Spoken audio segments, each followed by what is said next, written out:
오늘 우리에게 주시는 하나님의 말씀 출애굽기 14장 21절부터 31절까지의 말씀. 오늘 말씀을 좀 자세하게 알기 위해서는 14장 1절부터는 최소한 읽어야 되는데 본문이 좀 길기 때문에 뒷부분만 읽었습니다. 이제 하나님께서 이스라엘 백성을 애굽에서 탈출하게 하시려고 10가지 재앙을 내리셨습니다. 그 10가지 재앙이 내리던 중에 애굽의 바로 왕은 모세와 4번 타협을 시도했고 모세는 그 모든 타협을 거절하고 결국에 마지막 10번째 재앙이 치명타가 되면서 이스라엘 200만 백성들이 드디어 출애굽에 성공하게 됩니다. 430년 만에 해방된 것이었습니다. 자, 이제 애굽을 출발해서 홍해 바다 앞까지 도착했습니다. 자, 그런데 이렇게 이스라엘 사람들이 애굽을 다 빠져나오고 보니까 이 애굽의 상황이 굉장히 어려워졌습니다. 그동안 노예로 부리던 이스라엘 백성들을 다 내보내고 나니까 나라에 일할 사람이 없는 겁니다. 공장이 멈추었습니다. 벽돌 공장이 돌아가지 않고 모든 공사는 중단되었습니다. 사회가 마비되는 지경까지 이르렀습니다. 그러니까 이 바로 왕이 생각해 보니 후회스러워요. 다시 이스라엘 백성들을 붙잡아 와야 되겠다 생각하고 추격합니다. 따라오는 거예요. 그런데 마침 와서 보니 이스라엘 백성들이 홍해바다 앞에 다 모여 있는 겁니다. 그 바다를 건너지 못하고 있어요. 바로가 아마 그렇게 외쳤을 것 같습니다. 그러면 그렇지, 이놈들 도간에 든 쥐다. 이게 이스라엘은 한 번 전쟁의 경험도 없는 아주 그런 사람들이지요. 무기 하나 제대로 갖추지 못했어요. 애굽은 전차 600대를 거느리고 쫓아왔습니다. 그러니까 지금 이런 상황에서 이스라엘 사람들을 애굽 군대가 다시 붙잡아 가는 것은 시간 문제로 보입니다. 이스라엘 입장에서는 참 힘든 상황이죠. 앞에는 홍해바다가 있습니다. 뒤에는 애굽의 군대가 쫓아왔습니다. 앞으로 가자니 바다에 빠져 죽을 것 같습니다. 뒤로 돌아가자니 애굽 군대의 칼에 찔려 죽을 것 같아요. 앞으로 가도 문제고 뒤로 가도 문제고 진퇴양난입니다. 사면초가 상황이 되었어요. 자, 여기에서 2가지 반응이 나타납니다. 백성들 가운데 2 반응이 나타났어요. 이제는 모든 것이 끝났구나. 포기하는 백성들이 있었습니다. 그러나 끝까지 포기하지 않는 사람이 있었지요. 모세였습니다. 2가지 반응이 나타나는 거예요. 이스라엘 백성들은 완전히 절망합니다. 모든 것을 포기하면서 이렇게 말을 합니다. 11절과 12절 우리가 읽지는 않았지만 11절 12절이 좀 길어요. 요약해서 우리가 읽어보면 애굽에 매장지가 없어서 우리를 여기까지 데려왔느냐, 우리를 이 광야에서 죽게 하느냐, 애굽에 땅이 없어서 묘지가 없어서 여기서 객사하게 만드느냐, 불평합니다. 원망하는 거지요. 우리를 왜 애굽에서 이끌어내어 우리에게 이같이 하느냐, 우리를 좀 내버려 두지 왜 여기까지 데리고 왔느냐, 애굽 사람을 섬기면서 사는 게 힘들긴 했어도 차라리 이 광야에서 죽는 것보다, 객사하는 것보다는 애굽에서 종살이하다 죽는 것이 더 낫지 않았겠느냐고 모세를 향하여 원망하는 겁니다. 이제는 완전히 우리 인생은 여기서 종지부를 찍게 되었다고, 끝나버렸다고 절망하는 거지요. 그런데 거기에 그 앞에 서 있는 모세가 당당하게 이야기합니다. 13절, 14절 말씀을 보면 너희는 두려워하지 말고, 여기 두려워하지 말고 라고 본질을 지적하지만 사실은 원망하지 말고, 불평하지 말고, 절망하지 말고 이런 의미이지요. 야, 여기서 불평하지 말고 그냥 너희는 가만히라도 있으면 돼. 아무것도 하지 않아도 된다는 말을 합니다. 가만히 서서 여호와께서 오늘 너희를 위하여 행하시는 구원을 보라. 하나님이 어떻게 하시는지 구경이나 하라는 거지요. 여호와께서 너희를 위하여 싸우시리니 너희는 가만히 있을지니라. 이때 하나님께서 모세에게 지팡이를 들고 바다 위에 손을 내밀도록 명령합니다. 그래서 그 명령을 받고 21절, 우리가 오늘 21절부터 읽었습니다만 21절을 보니까 이제 모세가 명령대로, 하나님 명령대로 수행하는 거예요. 21절 말씀, 모세가 바다 위로 손을 내밀매 여호와께서 큰 동풍이 밤새도록 바닷물을 물러가게 하시니 물이 갈라져 바다가 마른 땅이 된지라. 바다가 갈라졌습니다. 여기서 바다가 어떻게 갈라질 수 있느냐, 이거 따지시고 싶은 분들 계실 텐데 시간이 많이 걸려요. 개인적으로 오시면 제가 설명해 드리도록 하겠습니다. 하나님의 역사가 일어난 겁니다. 그래서 이스라엘은 갈라진 바다에 마른 땅을 밟고 건너갑니다. 백성들은 건너가요. 이 애굽의 군사들도 자기들도 놀랐지만 그래도 이스라엘을, 백성들을 잡으려고 쫓아서 바다 안에 들어옵니다. 군사들이 쫓아와요. 이스라엘은 다 건너갔습니다. 모세가 또다시 바다를 향하여 손을 내밀었습니다.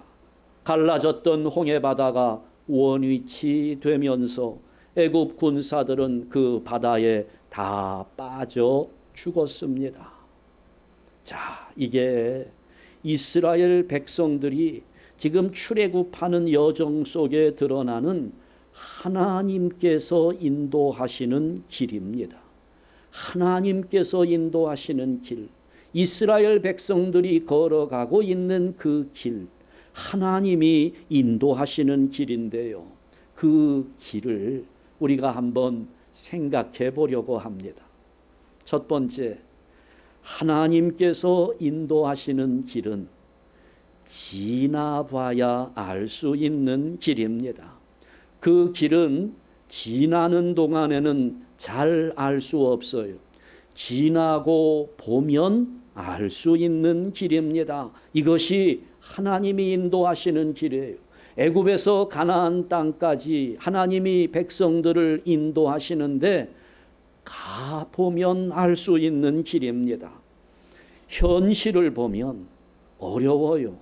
힘듭니다. 이해가 잘 되지 않습니다. 때로는 오늘 같은 상황, 앞에는 홍해바다가 있고 뒤에는 애굽 군대가 쫓아오고 진퇴양난의 상황에서 왜 하나님이 나를 이 길로 인도하시는지 우리는 이해할 수가 없습니다. 지날 때에는 현실 속에서 왜 그리로 가야 되는지 모르는 길입니다. 하나님이 왜 우리들을 여기 홍해 앞에까지 인도하셨는지 그걸 몰랐어요. 그러니 모세를 불평하면서 원망하면서 나중에는 이 모세를 죽이려고 합니다. 이 모세를 죽이고 우리가 애굽으로 돌아가자 이렇게 말하는 사람도 나왔어요. 그러나 모세는 사실 모세도 잘 몰랐지요. 하나님이 왜 이런 길로 인도하셨는지 몰랐지만 그러나 모세는 믿음이 있었어요. 이유가 있을 것이다. 우리는 모르지만, 나는 이해가 안 되지만 하나님의 뜻이 있을 것이라고 그렇게 믿었습니다. 그러니 백성들에게 외치는 거죠. 너희는 가만히 서서 하나님의 역사를 보라고 외칩니다. 그러고 보니 나중에 알게 되잖아요. 왜 그 길로 인도하셨는가? 다시는 이스라엘 백성들을 괴롭히지 못하도록 애굽의 군사들을 죽이시려는 하나님의 계획이 그 길 속에 담겨 있었던 겁니다. 이것은 지나봐야 할 수 있는 길이에요. 또 하나 이해하지 못할 것이 있어요. 이 출애굽의 모든 과정을 보면 애굽에서 가나안까지 열흘이면 갈 수 있는 길입니다. 그런데 그 열흘이면 갈 수 있는 거리를 왜 하나님은 40년 동안이나 걸어가게 하셨을까? 이게 하나님이 인도하시는 길인데 이유가 있어요. 모세가 가데스 바네아라는 곳에서 정탐꾼을 가나안 땅에 12명 보냅니다. 12명의 정탐꾼이 가나안 땅을 정탐하고 나서 보고합니다. 12명 가운데 10명 대다수의 정탐꾼들이 민수기 13장 27절 28절을 보니까 이렇게 보고하는 겁니다. 과연 그 땅에 젖과 꿀이 흐르는데 가보니까 땅은 정말 좋습니다. 이것은 그 땅의 과일이니이다. 여러분 이때 가져온 과일 뭔지 아시지요? 포도를 가져오는데 두 사람이 어깨에 메워 가지고 올 정도로 엄청나게 과일이 훌륭합니다. 땅이 너무 좋은 거예요. 그런데 그 땅 거주민은 강하고 성읍은 견고하고 힘이 클 뿐 아니라 거기서 아낙 자손을 보았다는 겁니다. 아낙 자손은 여러분 알고 있는 골리앗 장군이 속해 있는 그런 족속입니다. 거인들이 살고 있었다는 거예요. 엄청난 사람들이 살고 있으니 우리가 그 땅을 어떻게 점령할 수 있겠느냐고 이렇게 보고하니까 백성들이 이 보고를 듣고 또 모세를 원망합니다. 아우성을 쳤어요. 도대체 뭐냐? 왜 우리를 이 길로 인도하느냐? 차라리 애굽에 있는 게 더 낫지. 그때 정탐꾼들 가운데 2명 여호수아와 갈렙은 민수기 13장 30절 말씀에서 이렇게 보고합니다. 우리가 곧 올라가서 그 땅을 취하자. 능히 이기리라. 두 사람은 자신만만하게 이야기합니다. 그러나 10명의 정탐꾼들이 또 비웃으면서 이렇게 보고합니다. 31절에서 33절을 보니까 우리는 능히 올라가서 그 백성을 치지 못하리라. 그들은 우리보다 강하니라. 이렇게 보고해요. 우리가 두루다니며 정탐한 땅은 그 거주민을 삼키는 땅이요 거기서 본 모든 백성은 신장이 장대한 자들이며 거기서 네피림 후손인 아낙 자손의 거인들을 보았나니 우리는 스스로 보기에도 메뚜기 같으니 그들과 우리의 신체 조건을 비교하면 그들 앞에 서 있는 우리는 메뚜기 같답니다. 상대가 안 된다는 거지요. 복싱으로 치면 저들은 헤비급인데 우리는 플라이급이라는 거예요.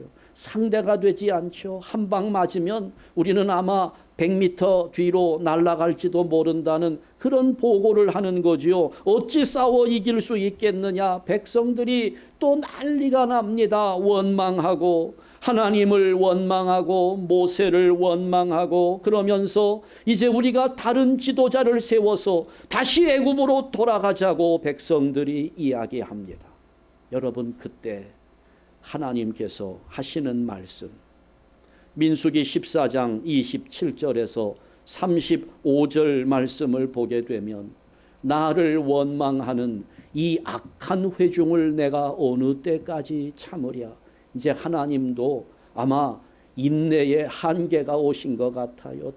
틈만 나면 원망하면서 애굽으로 돌아가자고 말씀드렸죠. 우리는 돌아갈 수 없는 사람들인데 그냥 조금 힘든 일이 있으면 애굽으로 돌아가자는 이스라엘 자손들, 나를 향하여 원망하는 말을 내가 들었노라.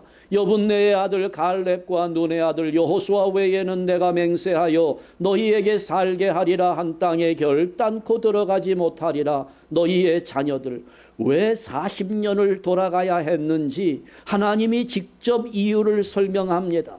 40년을 광야에서 방황하는 자가 되리라. 너희는 그 땅을 정탐한 날수인 40일의 하루를 1년으로 쳐서 그 40년간 너희의 죄악을 담당할지니 내가 반드시 이같이 행하리니 그들이 이 광야에서 소멸되어 거기서 죽으리라. 이들이 원망한 죄값을 하루를 1년으로 쳐서 40일이 40년이 됩니다. 이 성경을 읽다 보면 숫자들이 아주 굉장한 상징성을 갖고 있어요. 40이라고 하면 성경에서 시험의 기간입니다. 예수님 광야에서 40일 동안 금식 기도를 하셨습니다.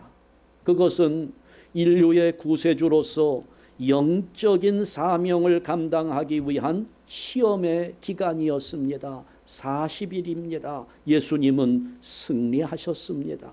그래서 예수님께 주어진 구세주의 사명을 완수하셨습니다.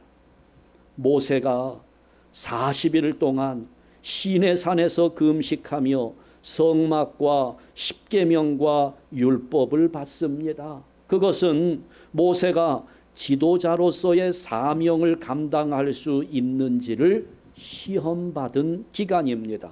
모세도 승리했습니다. 그러나 40일 동안 가나안 땅을 정탐하고 돌아온 정탐꾼 중에 10명이 불합격했습니다. 그래서 40년 동안 광야에서 방황하는 형벌을 받는 겁니다. 40일은 시험의 수입니다. 40년은 형벌의 기간입니다. 모세가 애굽에서 사람을 죽인 대가로 40년 동안 미디안 광야에서 지내야 했습니다. 그러다가 40일 시험에서 불합격한 이스라엘 백성들에게는 40년 동안의 형벌이 주어진 것입니다. 그러니 이것을 지날 때는 몰라요. 왜 이렇게 힘들고 어려운 광야의 길을 걸어가야 되는지 지날 때는 모르는 겁니다. 지나고 보니까 이스라엘 백성들이 광야에서 걸었던 길은 형벌의 길이었던 겁니다. 지나놓고 보니 알게 되는 겁니다. 여러분, 오늘 우리도 하나님이 인도하시는 길을 따라가고 있는 사람들입니다. 오늘 심각하게 생각해 봅시다. 우리가 걸어가는 인생의 길, 이 길에 대해서 성경적인 자세를 가져야 합니다. 하나님의 뜻이 어디에 있는지 그 뜻을 깨닫기까지 가만히 기다리는 신앙적인 자세가 우리에게 필요한 거예요. 우리는 너무 조급합니다. 그래서 지금 당장 나에게 주어지는 어떤 일이 있으면 그것만 가지고 판단을 해버려요. 그것만 가지고 결정을 해버립니다. 그러니 거기에서 불평이 나오고 원망이 나오죠. 아니요, 여러분, 그러면 되지 않습니다. 우리는 성경적인 자세를 가져야 합니다. 40일 시험의 기간을 잘 견뎌야 돼요. 인내해야 됩니다. 모르지만, 이해가 되지 않지만 그래도 이 길은 지나가 봐야 알 수 있는 길이라고 하는 이 깨달음을 가져야 되는 겁니다. 어떤 분이 그런 의미심장한 말을 했어요. 울타리가 세워진 이유를 알기 전에는 그 울타리를 결코 허물지 말라는 이야기를 했어요. 보면 아니 여기 울타리가 왜 세워져 있지? 이건 필요 없는 것 같은데 괜히 이거 돌아다녀야 되고 보기에도 흉하고 에이 이거 헐어버리자 이렇게 하지 말라는 겁니다.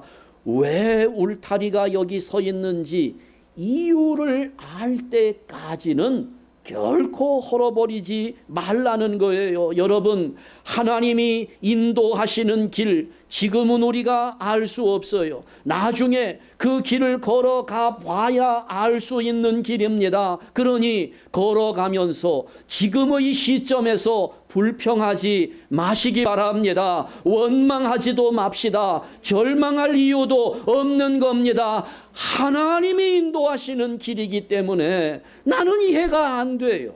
내 지혜를 가지고는 알 수가 없는 겁니다. 지나봐야 돼요. 지나는 동안에는 왜 이리로 인도하시는지, 하나님이 왜 이렇게 나를 다루시는지 이걸 이해할 수 없는 겁니다. 여러분, 지금 현실의 모습으로 판단하면 안 됩니다. 지금 현실의 모습으로 우리가 모든 걸 결정짓고 절망하면 안 되는 겁니다. 그러나 지나보면 깨닫습니다. 은혜였구나. 지나보면 알게 되는 겁니다. 하나님의 손길이었음을 알게 되는 겁니다. 지금은 알 수 없어요. 따라서 두 번째로 하나님이 인도하시는 길은 믿음으로만 갈 수 있는 길입니다. 사람의 지혜를 가지고는 따를 수 없어요. 사람의 방법을 대입하면 우리는 갈 수 없는 길입니다. 믿음으로만 갈 수 있어요. 이스라엘 백성들이 애굽에서 가나안 땅까지 들어간 길을 이렇게 행로를 추적해 보면 방황하는 것처럼 보입니다. 이리 갔다가 돌아왔다가 다시 또 갔다가 돌아왔다 방황하는 여정으로 보입니다. 그러나 잘 보면 순간순간마다 그들이 가는 곳마다 하나님 인도하시는 흔적이 보입니다. 바다가 있으니 갈라주십니다. 적들이 오니 싸워 이기게도 하시고 어떤 때는 피해가고 돌아가게 하시기도 하고요. 물이 없으면 바위를 갈라서 샘물이 나게 하시고 먹을 양식이 없을 때 만나를 내려주시고 고기가 먹고 싶을 때 메추라기 떼를 몰아주셨고 40년 동안 광야를 걸어가는데 신발이 닳지 않았습니다. 옷이 헤어지지 않았어요. 낮에는 작열하는 태양 때문에 힘든 그 지역 100m도 걸어가기 힘든 그 광야에서 구름 기둥으로 햇빛을 가려주십니다. 밤에 추워서 견딜 수 없는 사막지대 불기둥으로 그들을 보호해 주셨습니다. 이 하나님 인도하시는 길은 따라가 보면 그때마다 가장 적절한 방법으로 인도해 주시고 매일매일 이들은 알 수도 없는 기적 같은 현상으로 인도해 주시는 그런 길입니다. 그러니 그 하나님 인도하시는 그 길에는 가는 곳마다 하나님이 동행해 주시는 표적들이 나타나는 겁니다. 따라서 여러분, 그 길은 믿음으로 가야 하는 길이라는 겁니다.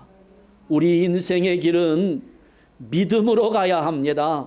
여러분, 이해가 되니 따라가는 것이 아니라 따라가 보면 이해가 되는 것입니다. 이것이 우리의 믿음의 길입니다. 내가 믿으면 하나님의 영광을 보리라. 우리 주님 말씀하시잖아요. 무슨 말입니까? 우리는 뭐라고 그래요? 여러분 뭐라고 생각합니까? 하나님 한 번만 보여주세요. 그러면 믿겠습니다. 우리는 자꾸 보면 믿겠다고 그래요. 예수님은 뭐라고 그래요? 믿으면 보리라는 겁니다. 하나님 인도하시는 길은 이해가 되니까 따라가는 거 아닙니다. 인간의 방법대로 그렇게 이루어지고 있으니 따라가는 거 아닙니다. 이것은 하나님의 방법으로 인도하시는 길이기 때문에 이해가 안 되지만 따라가면, 믿음으로 가면, 가서 보면 이해가 되는 길입니다. 이 종교들을 보면 뭐 가지각색이에요. 근데 대체적으로 두 가지로 나누어집니다. 공간 종교가 있고 시간 종교가 있습니다. 이 공간 종교의 대표적인 것이 불교지요. 뭐 설교 시간에 불교 이야기를 할 필요는 없겠습니다만, 그러잖아요. 이 불교는 세속이라고 하는 공간을 떠나서 산속으로 들어갑니다. 그러니 장소가 중요한 거예요. 어디에서 내가 돌을 닦느냐, 어디에서 수양을 하느냐 하는 것이 중요합니다.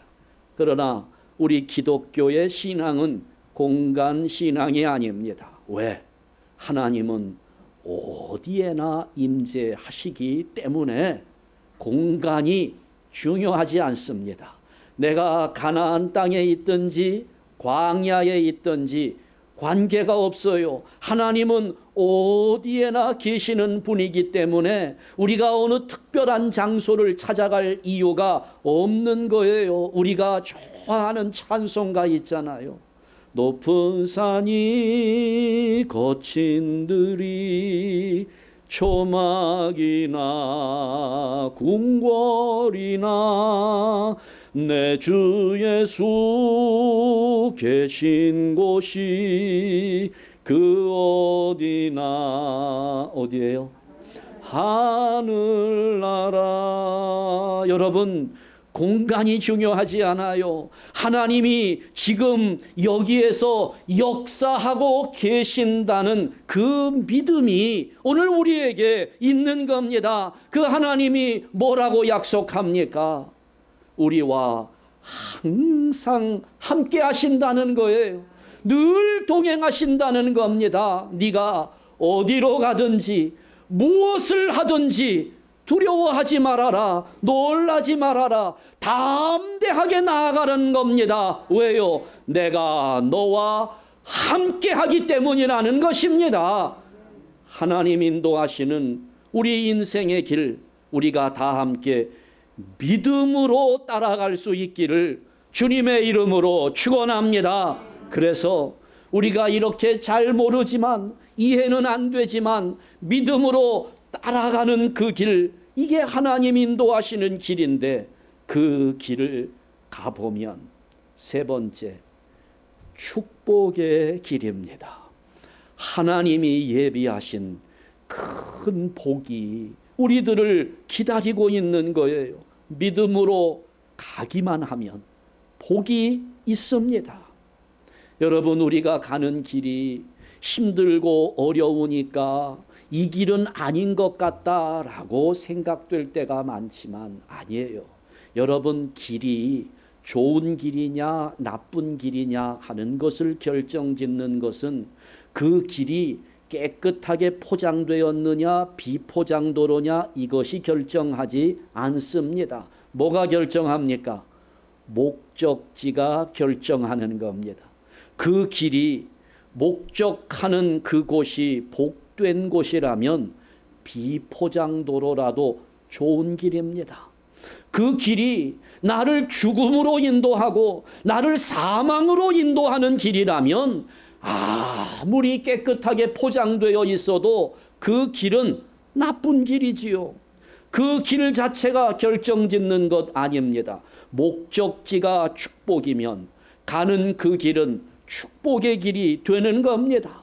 이스라엘 백성들 40년 동안 힘든 길을, 형벌의 길을 걸어갔지만 그들은 구름 기둥을 따라갔습니다. 보세요.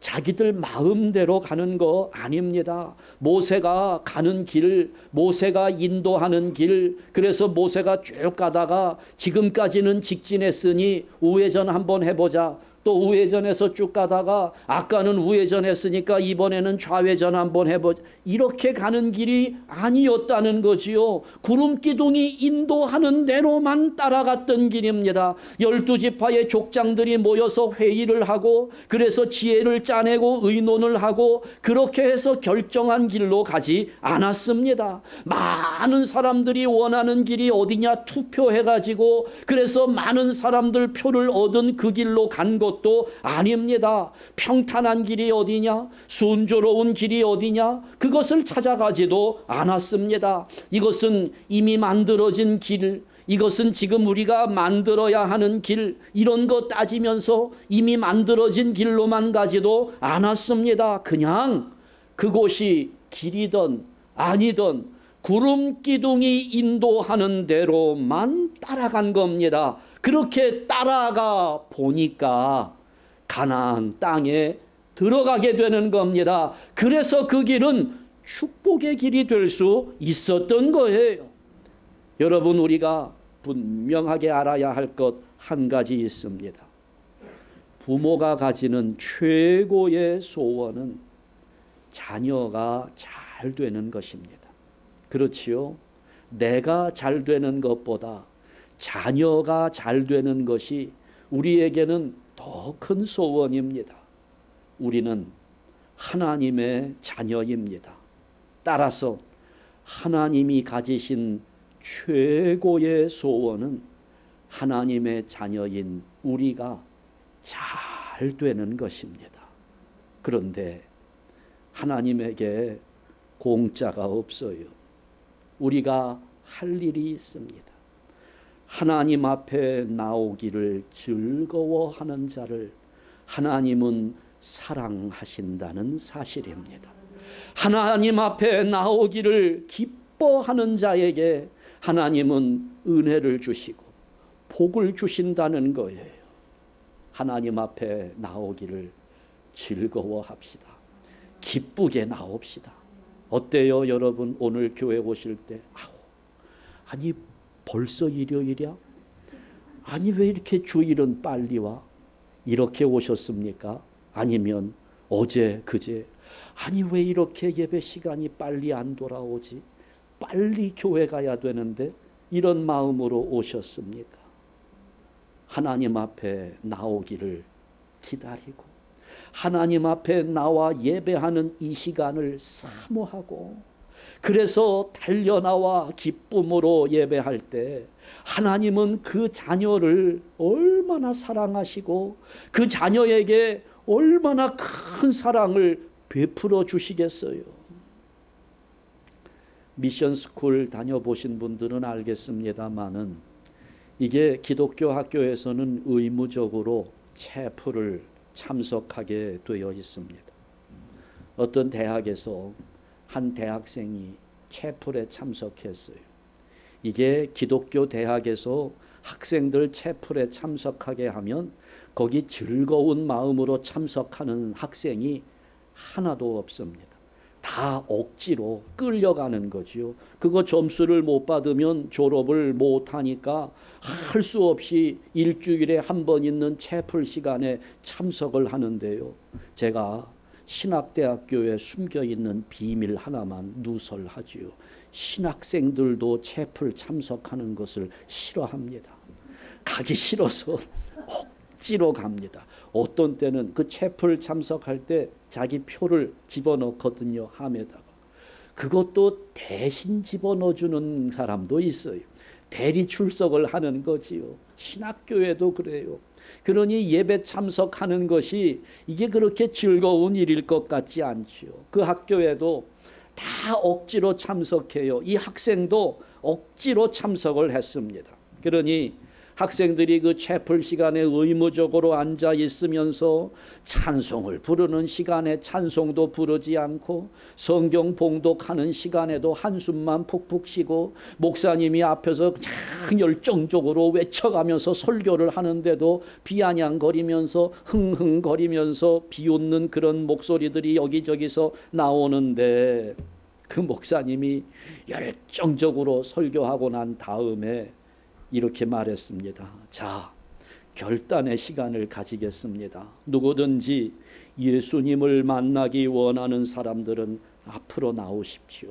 내가 그를 위해 축복 기도를 해주겠습니다. 라고 하는데 아무도 나오는 사람이 없는 거예요. 서로 그냥 얼굴 쳐다보며 비웃으면서 비아냥거리면서. 그런데 이제 이 학생도 억지로 참석해서 앉아 있었는데 옆에 있는 학생이 이 학생을 쿡 찌면서 어이, 예수가 자네를 부르는데 한번 나가보지.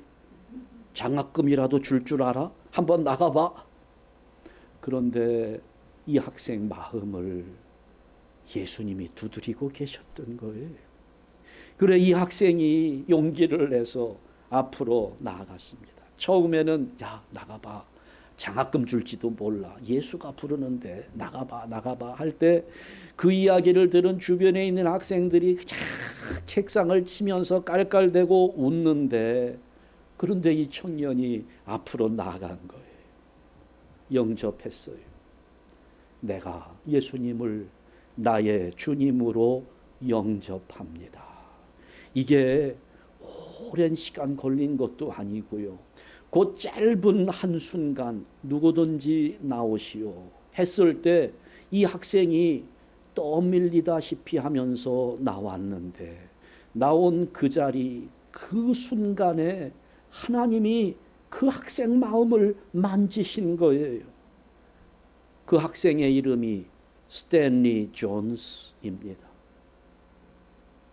인도의 선교사로 가서 수십만 명을 예수님께 인도했던 아주 위대한 선교사.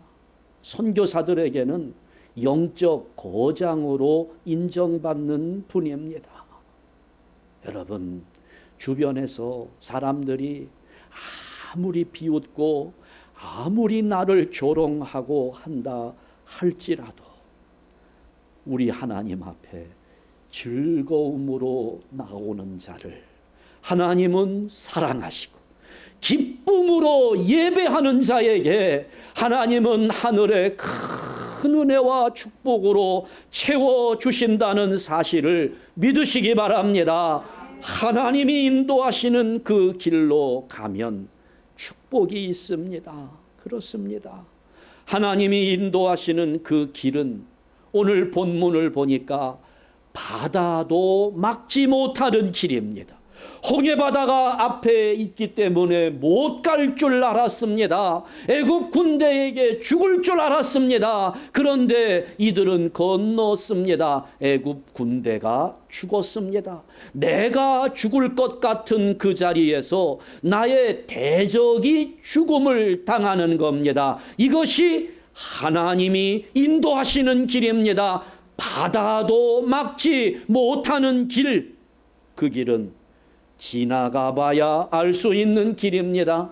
그 길은 믿음으로만 갈 수 있는 길입니다.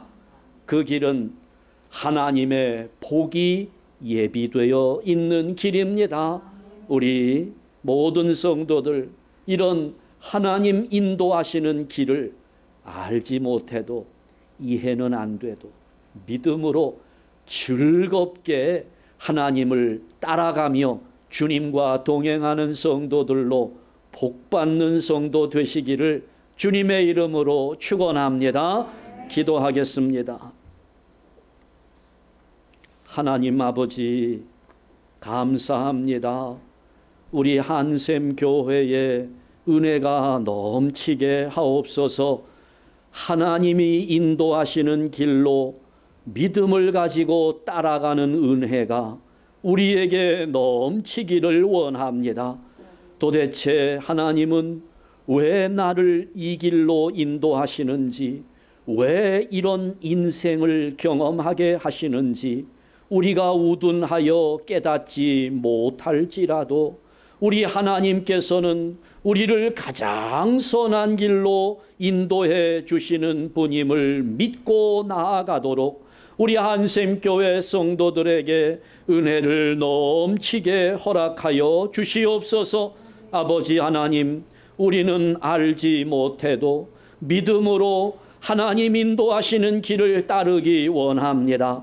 하나님 복이 예배되어 있는 그 길을 우리가 즐거운 마음으로, 비록 지금 현실은 절망적일지라도 기쁜 마음으로 주를 따르며 하나님 예비하신 복과 은혜를 풍성하게 받아 누리는 아름다운 인생이 오늘 우리 앞에 펼쳐지도록 성령께서 인도하여 주시옵소서.